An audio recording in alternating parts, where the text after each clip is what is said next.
Important questions की series में हम आ गए हैं चैप्टर नंबर 3 पर, धातु और धातु। ये सारे के सारे क्वेश्चंस एनसीईआरटी एग्जाम्पलर प्रॉब्लम्स में से हैं और ये एमसीक्यूज आपको आपके बोर्ड एग्जाम में काफ़ी हेल्प करेंगे। पहला क्वेश्चन है, धातुएं निम्नलिखित में से कौन सा गुण धर्म नहीं दर्शाती? इनमें से कौन सा गुण धातुएं नहीं दर्शाती, ये पूछा गया है। तो देखिए, धातुएं विद्युत चालकता रखती हैं, बिजली को विद्युत को अपने आर पार जाने देती हैं, उनसे ध्वनि उत्पन्न होती है, इसलिए ध्वनिक प्रकृति की होती हैं। धुतिहीनता, धुति जो है यहाँ पर इसका अर्थ होता है चमक और हीनता का अर्थ होता है नहीं होना। तो धातुओं में चमक होती है परंतु यहाँ पर धुतिहीनता लिखा है, तो ये धातुओं का गुण नहीं होता। और तन्यता का अर्थ होता है कि धातुओं को खींचकर उनके लंबे लंबे तार बनाए जा सकते हैं। तो इसका सही ऑप्शन है ऑप्शन नंबर सी, धुतिहीनता, क्योंकि धातु के पास अपनी चमक होती है। नेक्स्ट क्वेश्चन, धातुओं के पतले तार खींचे जाने के गुण को क्या कहते हैं? अभी बताया था, बड़ा सिंपल सा क्वेश्चन है। तन्यता कहा जाता है उस गुण को, धातु के को खींचकर लंबे तार बनाना उसको तन्यता कहते हैं, और पीट पीट कर चादरें बनाना उसको आघातवर्धनता कहते हैं। और एक और फैक्ट यहाँ पर, 1 ग्राम जो सोना है उसका लगभग 2 किलोमीटर लंबा तार बनाया जा सकता है। सबसे तन्य धातु अगर तो आप लोगों से पूछ ले तो उसका आंसर होगा सोना। और यहाँ पर एग्जाम्पल भी दे दिया, 1 ग्राम सोने से 2 किलोमीटर लंबे तार बनाए जा सकते हैं। तीसरा क्वेश्चन है, खाना पकाने के बर्तन बनाने में एल्यूमिनियम काम आता है। एल्यूमिनियम के कौन से गुणधर्म इसे इसके उपयोगी बनाते हैं, उत्तरदायी बनाते हैं? तो देखिए, खाना पकाने के बर्तन में ऊष्मा की सुचालकता होनी बहुत ज़रूरी है, और जब उसको पकाया जाए खाने को तो वो बर्तन पिघलना भी नहीं चाहिए। तो ये 2 गुण अति आवश्यक है। तो यहाँ पर हम छांट लेते हैं इनमें से। उच्च ऊष्मीय चालकता का अर्थ होता है कि ऊष्मा की चालकता अच्छी है। विद्युत चालकता की हमें ज़रूरत नहीं पड़ती खाना पकाने में। तन्यता की ज़रूरत नहीं पड़ती खाना पकाने में। और उच्च गलनांक का अर्थ होता है कि वो पिघले ना। तो यहाँ पर गुण नंबर 1 और गुण नंबर 4 दोनों ही इसके लिए उत्तरदायी हैं। तो हम यहाँ पर अपना ऑप्शन ढूंढेंगे, ऑप्शन नंबर डी जो है 1 और 4 जो बता रहा है, ये इसका राइट आंसर है। निम्नलिखित में से कौन सी धातु ठंडे तथा गर्म जल से कोई अभिक्रिया नहीं करती? ना ही तो ठंडे से करती, ना ही गर्म जल से करती। ऐसी धातु को पहचानना है। देखिए, सोडियम जो है वो तो ठंडे पानी के साथ बहुत ही तेज अभिक्रिया करता है, उसमें कभी कभी आग भी पकड़ लेता है। कैल्शियम जो है वो ठंडे पानी के साथ अभिक्रिया करता है और थोड़ी देर के बाद ऊपर उठ जाता है, तैरने लगता है, क्योंकि उसके आसपास हाइड्रोजन गैस के बबल्स बन जाते हैं। मैग्नीशियम में भी बबल्स बनते हैं और ये भी तैरने लगता है, लेकिन ये गर्म पानी से अभिक्रिया करता है। परंतु जो लोहा है, लोहा ठंडे और गर्म दोनों से अभिक्रिया नहीं करता। लोहे का चूर्ण केवल और केवल भाप के साथ अभिक्रिया करता है। तो यहाँ पर ऑप्शन नंबर डी हमारा सही आंसर है। 5वां क्वेश्चन है, आयरन तथा भाप की लंबे समय तक अभिक्रिया से आयरन का निम्नलिखित में से कौन सा या कौन से ऑक्साइड प्राप्त होते हैं? तो देखिए, ये आपसे पूछा गया है कि कौन से ऑक्साइड प्राप्त होते हैं। आयरन जो है, आयरन के 3 ऑक्साइड हम देखते हैं। पहला है FeO, इसको फेरस ऑक्साइड कहा जाता है, या फिर आयरन 2 ऑक्साइड भी कहते हैं, क्योंकि आयरन की संयोजकता इसमें 2 होती है।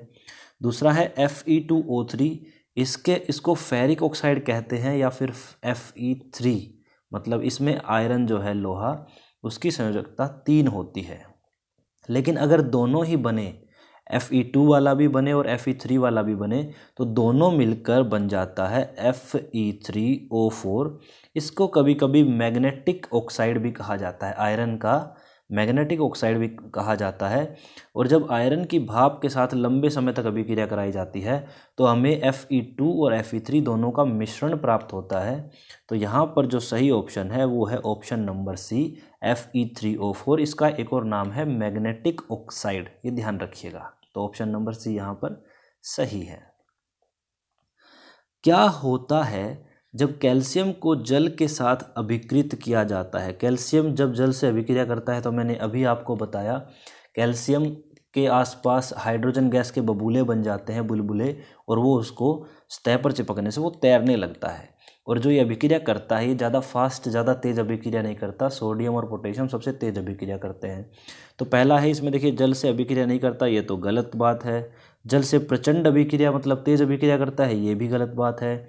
जल के साथ कम प्रचंड मतलब ज़्यादा तेज़ नहीं करता, करता है ठीक ठाक स्पीड से। और इसके बने हुए हाइड्रोजन गैस के बुलबुले कैल्शियम की सतह पर चिपक जाते हैं जिससे वो तैरने लगता है। तो ये दोनों के दोनों ऑप्शन सही हैं।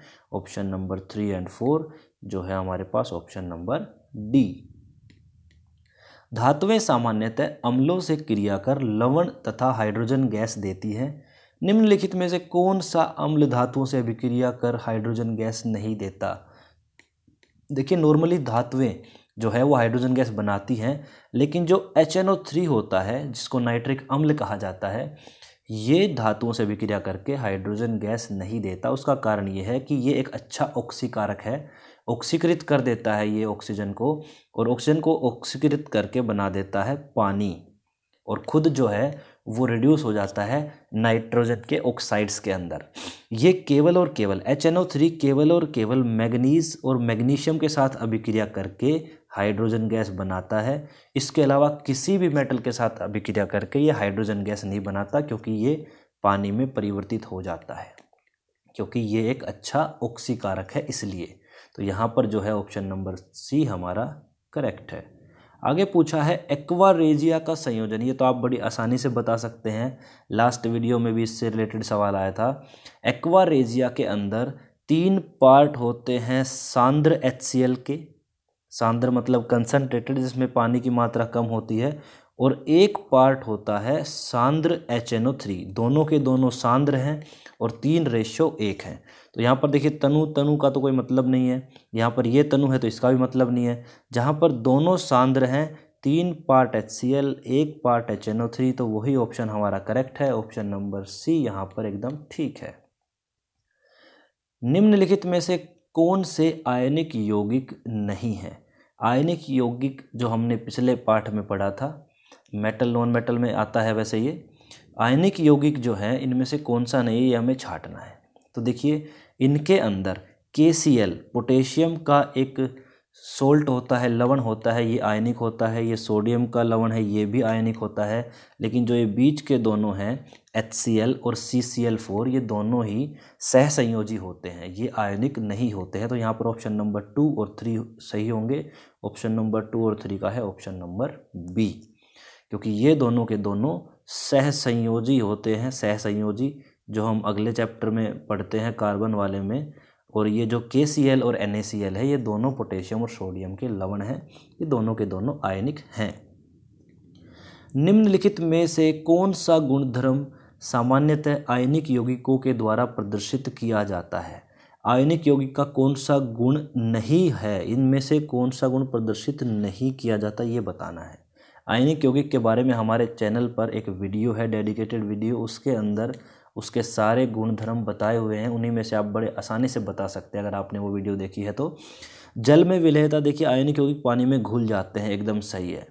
ठोस अवस्था में विद्युत चालकता नहीं करते, या तो पिघली हुई फॉर्म में होने चाहिए, पिघले हुए होने चाहिए, या पानी में इनका विलयन बना होना चाहिए, तभी ये विद्युत चालकता करते हैं। ठोस अवस्था में विद्युत चालकता नहीं करते क्योंकि आयन नहीं बन पाते। इनका गलनांक और क्वथनांक हाई होता है, उच्च होता है, और गलित अवस्था में जैसे मैंने बताया पिघली हुई अवस्था में विद्युत चालकता करते हैं, ये ठीक है।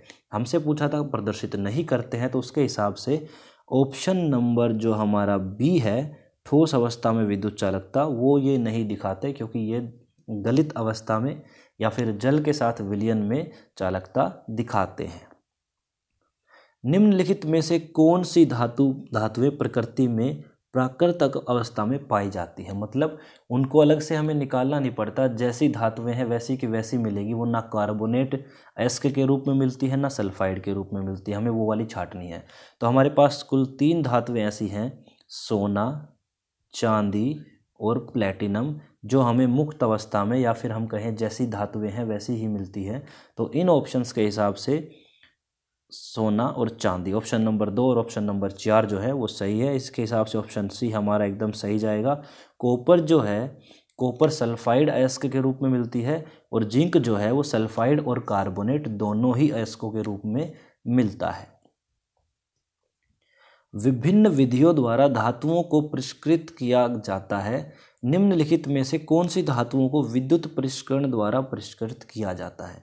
देखिए, अलग अलग विधियों से धातुओं को निकाला जाता है उनके अयस्क से, और विद्युत अपघटन द्वारा या फिर विद्युत परिष्करण द्वारा उन धातुओं को निकाला जाता है जिनकी जो क्रियाशीलता होती है वो बहुत ज़्यादा होती है। जो हमारे पास सक्रियता श्रेणी है उसके अंदर सबसे पहले potassium, sodium, calcium, magnesium, aluminium इस तरह से आती है।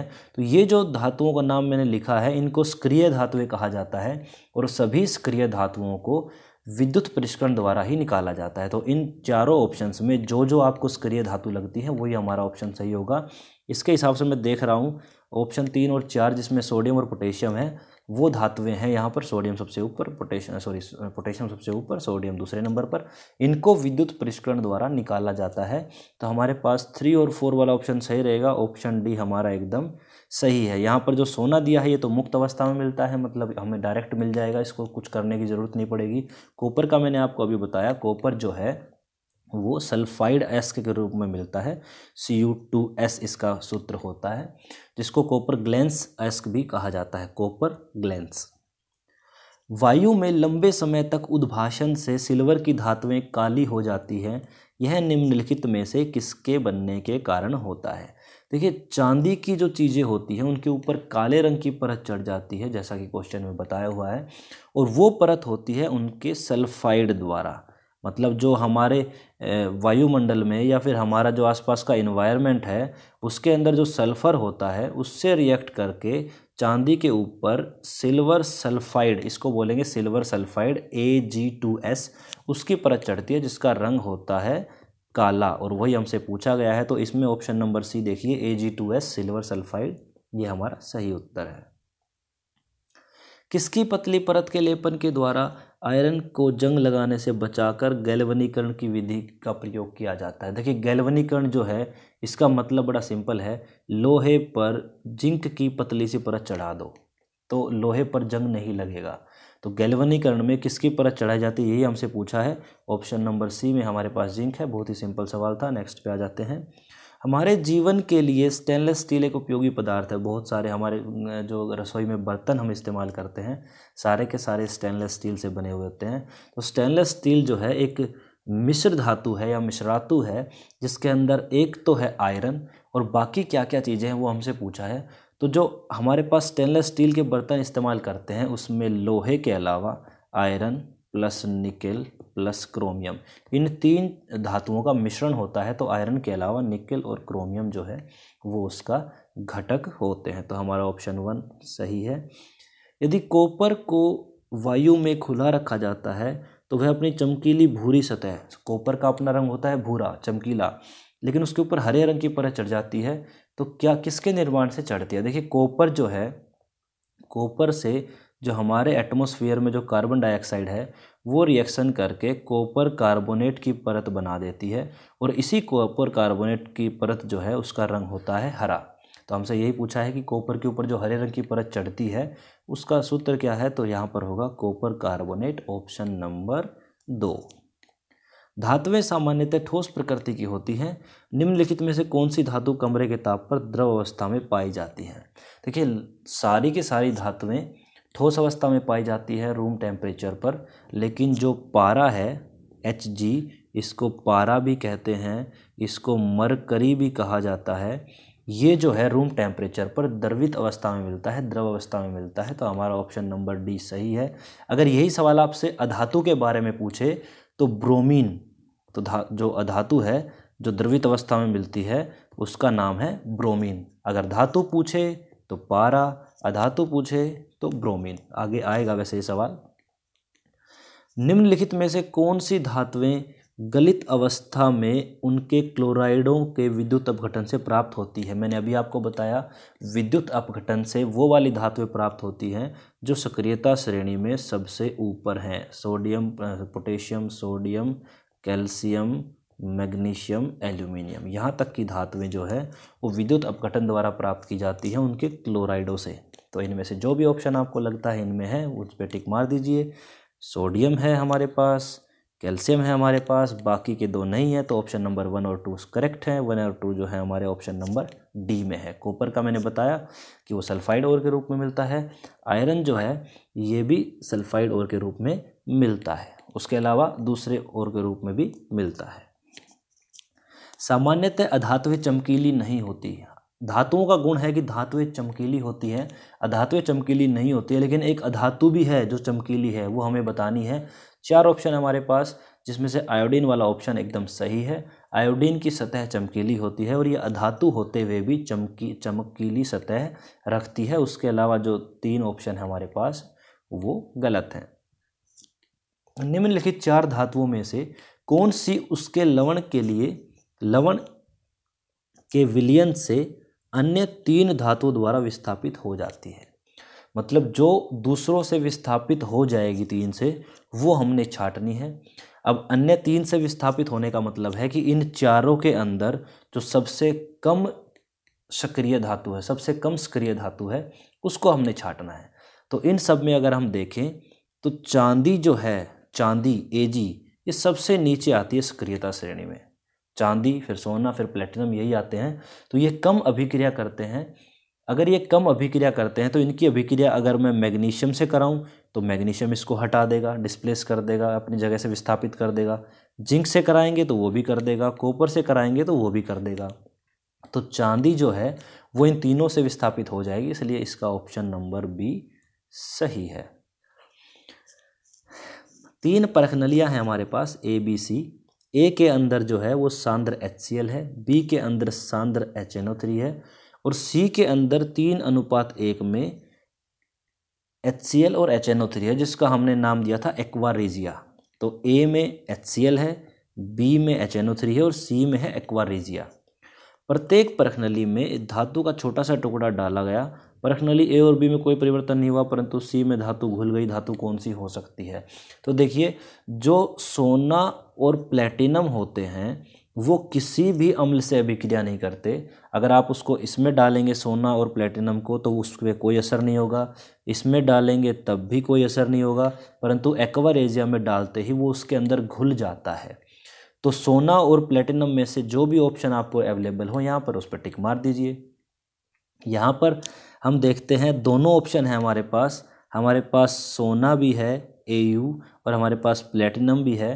तो आप B और D में से कोई भी ऑप्शन जो हैं वो सिलेक्ट कर सकते हैं, क्योंकि एक्वा रेजिया में ये दोनों की दोनों धातुएं घुल जाती हैं और सोना बाकी इन दोनों से, जो सांद्र HCl से और सांद्र HNO3 से अभिक्रिया नहीं करता है, केवल HNO जो एक्वा रेजिया है उसी से अभिक्रिया करता है। आगे बड़ा सिंपल सा सवाल पूछा गया है। एक मिश्रातु है, मिश्रातु या मिश्र धातु भी कहते हैं। ये 2 धातुओं, 2 या 2 से अधिक धातुओं या फिर एक धातु एक अधातु से मिलके बनने वाला एक सममांगी मिश्रण होता है। तो इसका बड़ा सिंपल सा आंसर हो जाएगा, यह एक सममांगी मिश्रण है। एक विद्युत अपघटनी सेल बनता है। देखिए, विद्युत अपघटनी सेल का मतलब होता है जब भी हम विद्युत अपघटन कराते हैं तो एक अपघटन का एक माध्यम लेते हैं, उसमें 2 रोड डुबोते हैं।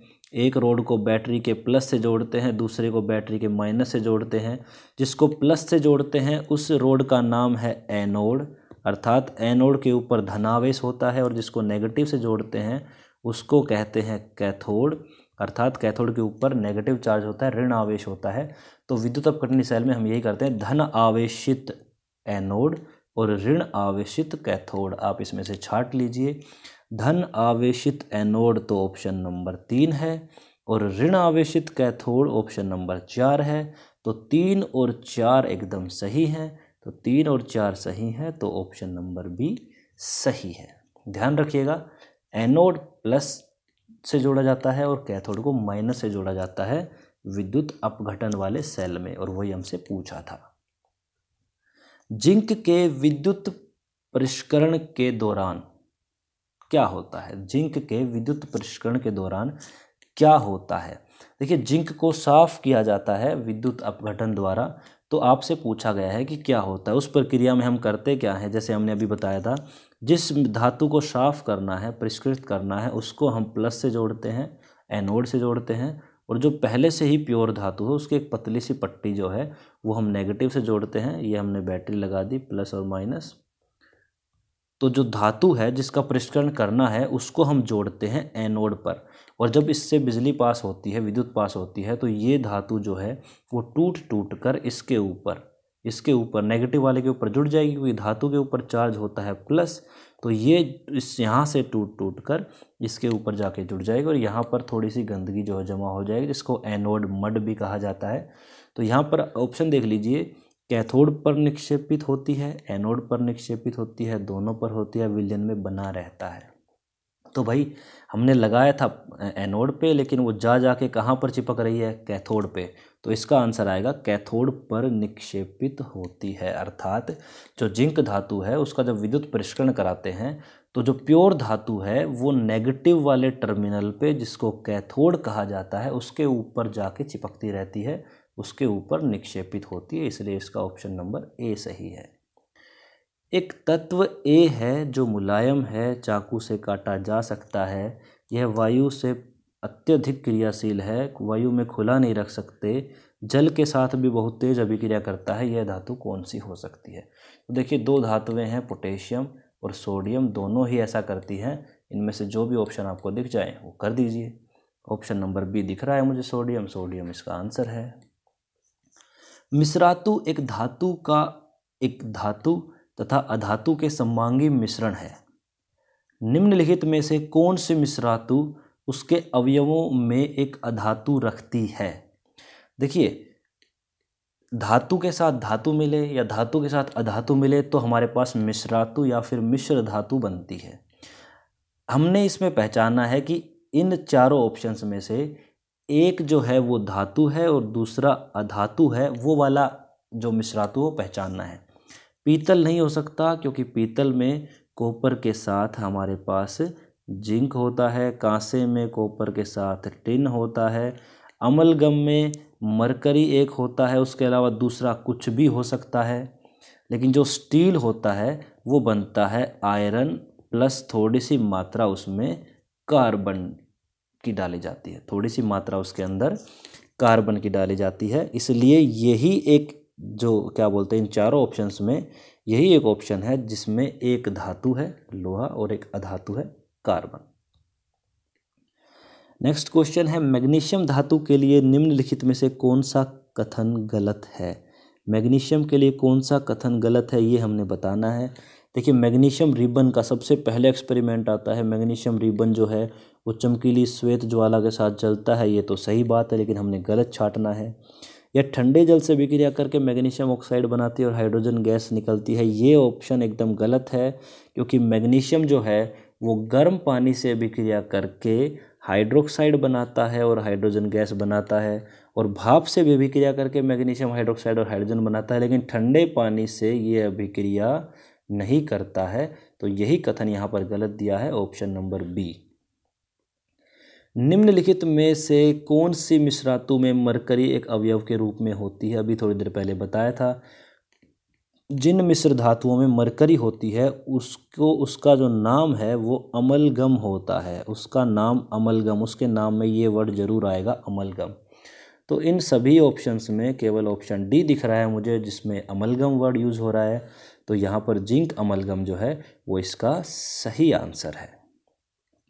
नेक्स्ट क्वेश्चन है, एक्स तथा वाई के मध्य अभिक्रिया पर यौगिक जड़ बनता है। एक्स इलेक्ट्रॉन खोता है, वाई इलेक्ट्रॉन ग्रहण करता है, जड़ कौन सा गुण नहीं दर्शाता ये बताना है। देखिए एक्स इलेक्ट्रॉन खोता है, जो इलेक्ट्रॉन खोएगा उसके ऊपर प्लस का चार्ज आएगा, वाई इलेक्ट्रॉन पाता है तो उसके ऊपर माइनस का चार्ज आएगा, और जब ये दोनों जुड़ेंगे तो हमारे पास बनेगा जेड। अब एक के ऊपर प्लस का चार्ज है, दूसरे पे माइनस का चार्ज है, तो ये जो आपस में जुड़ेंगे तो यहाँ पर बनेंगे आयनिक यौगिक। तो यहाँ पर जो जेड बन रहा है वो एक आयनिक यौगिक होगा, और आयनिक यौगिक कौन सा गुण नहीं दर्शाता है वो हमने बताना है। आयनिक यौगिक का गलनांक बहुत ज़्यादा होता है, बहुत सही बात है, क्योंकि इनका जो बॉन्ड है, जो आबंध है वो बहुत मजबूत है, तो ये इनका गलनांक, इनको पिघालना मुश्किल होता है। निम्न गलनांक नहीं होता है, ये इसकी बात गलत है। गलित अवस्था में विद्युत का चालन करता है, थोड़ी देर पहले भी पढ़ा था कि जब ये लिक्विड फॉर्म में होता है तो इसमें से विद्युत जो है वो विद्युत सुचालकता दिखाता है, विद्युत चली जाती है। ठोस अवस्था में पाए जाते हैं, ये हमेशा ठोस अवस्था में पाए जाते हैं, क्रिस्टल के रूप में पाए जाते हैं और भंगुर भी होते हैं। तो ऑप्शन नंबर बी जो है निम्न गलनांक वाला, वो गुण ये जड़ नहीं दर्शाता, या फिर मैं कहूँ कि आयनिक जो यौगिक होते हैं उनका गलनांक निम्न ना होकर उच्च होता है। तो ये वाली स्टेटमेंट गलत है। 3 तत्व एक्स वाई जेड के इलेक्ट्रॉनिक विन्यास दिए हुए हैं, निम्नलिखित में से कौन सा कथन सत्य है, ये आपको बताना है। देखिए, इलेक्ट्रॉनिक विन्यास को देख के हम बड़े आराम से बता सकते हैं। पहला है जिसमें 2 और 8 है, अर्थात जो इसके शेल हैं, जो भी ऑर्बिट हैं, अष्टक हैं, वो पूरी तरह से भरे हुए हैं, पूरी तरह से भरे हुए हैं। तो ये ग्रुप नंबर 18 नंबर समूह में आता है। इनको हम अक्रिय गैस भी कहते हैं, इनको हम अक्रिय गैस भी कहते हैं। दूसरा है वाई में है 2 8 7। इसका अर्थ ये है कि इसका बाहर वाले में 1 इलेक्ट्रॉन कम है। ये 1 इलेक्ट्रॉन किसी से लेके और नेगेटिव चार्ज ले लेता है, और नेगेटिव चार्ज जो है वो ये अधातुएं लेती हैं। वो कौन लेती है? अधातु लेती है। और दूसरे वाला है 2 8 2। 2 8 2 का अर्थ है 2 8 2 का अर्थ है कि बाहर वाले में 2 है, ये बाहर वाले में 2 किसी को डोनेट करके पॉजिटिव चार्ज ले लेगा, और पॉजिटिव चार्ज जो है वो धातुएं लेती है, वो धातुएं लेती है। अर्थात ये हुआ कि जो हमारे पास यहाँ पर दिए हुए हैं, यहाँ पर X एक अक्रिय गैस है, Y जो है वो अधातु है, और Z जो है वो एक धातु है। तो इनमें से जो ऑप्शन आपको सही लगे देख सकते हैं। X धातु नहीं हो सकता क्योंकि वो एक गैस है, Y धातु नहीं हो सकता क्योंकि वो नेगेटिव चार्ज लेता है, Z जो है, Z अधातु बोल रहा है लेकिन Z धातु है, ये बात भी गलत है। Y अधातु है तथा Z एक धातु है, ये स्टेटमेंट एकदम सही है। तो यहाँ पर ऑप्शन नंबर डी हमारा सही रहेगा। ऐसे क्वेश्चंस को ध्यान से कीजिएगा। जो इलेक्ट्रॉन दे के किसी को प्लस का चार्ज लेता है वो धातु होता है, इलेक्ट्रोपॉजिटिव होते हैं। जो किसी से इलेक्ट्रॉन ले के माइनस का चार्ज लेते हैं वो अधातु होते हैं, इलेक्ट्रोनेगेटिव होते हैं। और जो कुछ भी नहीं देते या लेते उसको अक्रिय गैस कहा जाता है। धातुएं सामान्यतः क्षारीय ऑक्साइड बनाती है, निम्नलिखित में से कौन सी धातु एक उभयधर्मी ऑक्साइड बनाती है? धातुओं के जो ऑक्साइड हैं उनका गुण होता है कि वो अक्सर क्षारकीय होते हैं, परंतु कुछ धातु हैं जो उभयधर्मी का अर्थ होता है कि वो क्षारकीय प्रकृति के ऑक्साइड भी, मतलब उनका प्रकृति क्षारकीय भी होता है और उनका प्रकृति अम्लीय भी होता है। ऐसी 2 धातुएं हमारे पास, जिंक और एल्यूमिनियम। जिंक और एल्यूमिनियम में से जो भी ऑप्शन में आपको दिखे उसको कर दीजिए। ऑप्शन नंबर सी दिख रहा है मेरे को एल्यूमिनियम, तो एल्यूमिनियम इसका राइट आंसर है।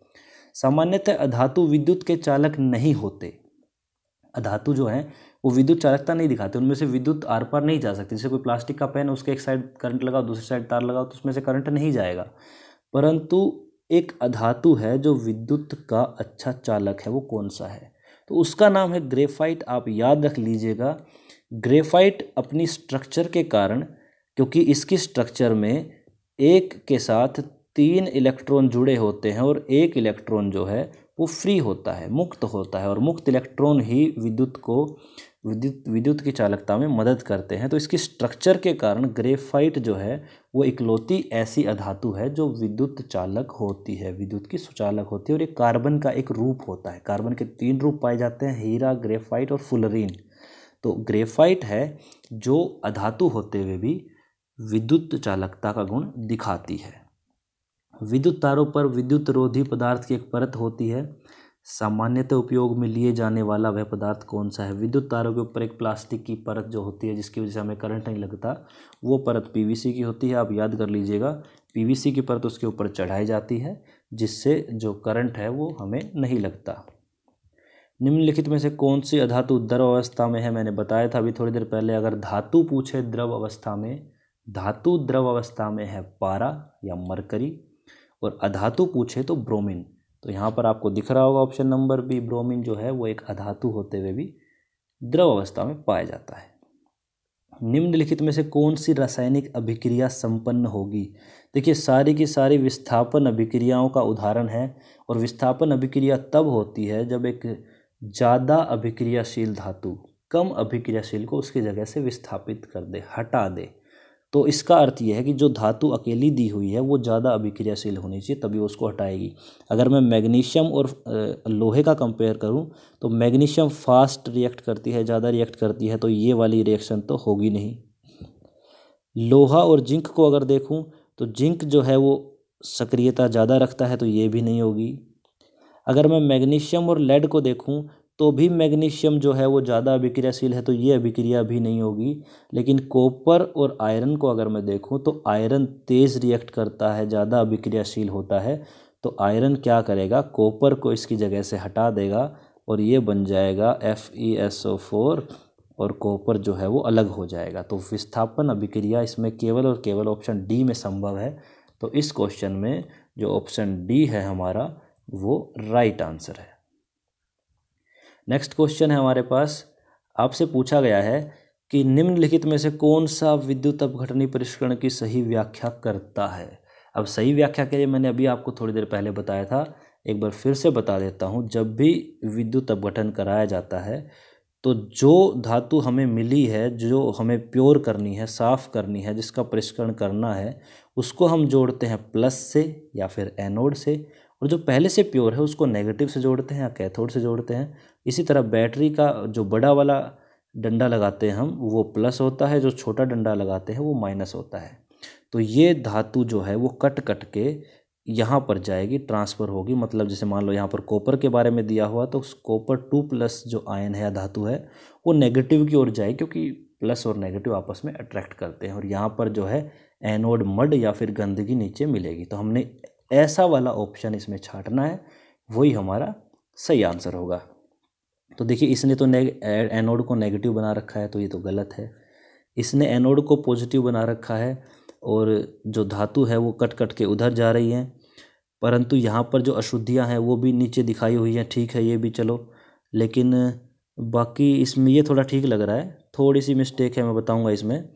सी ऑप्शन में देखिए फिर से यहाँ पर एनोड को प्लस, हाँ ये वाला ठीक है, एनोड जो है उसको प्लस दिखाया गया है, कैथोड को नेगेटिव दिखाया गया है, धातु जो है वो कैथोड की तरफ जा रही है, ये भी सही है। और जो अशुद्धियाँ हैं वो भी एनोड के नीचे हैं, एनोड मड जिसको हमने बोला था। तो ये वाला ऑप्शन सबसे सही लग रहा है मेरे को, ऑप्शन नंबर सी इसका सही है। और ये वाला भी गलत है, क्योंकि इसने फिर से एनोड को नेगेटिव बना दिया है।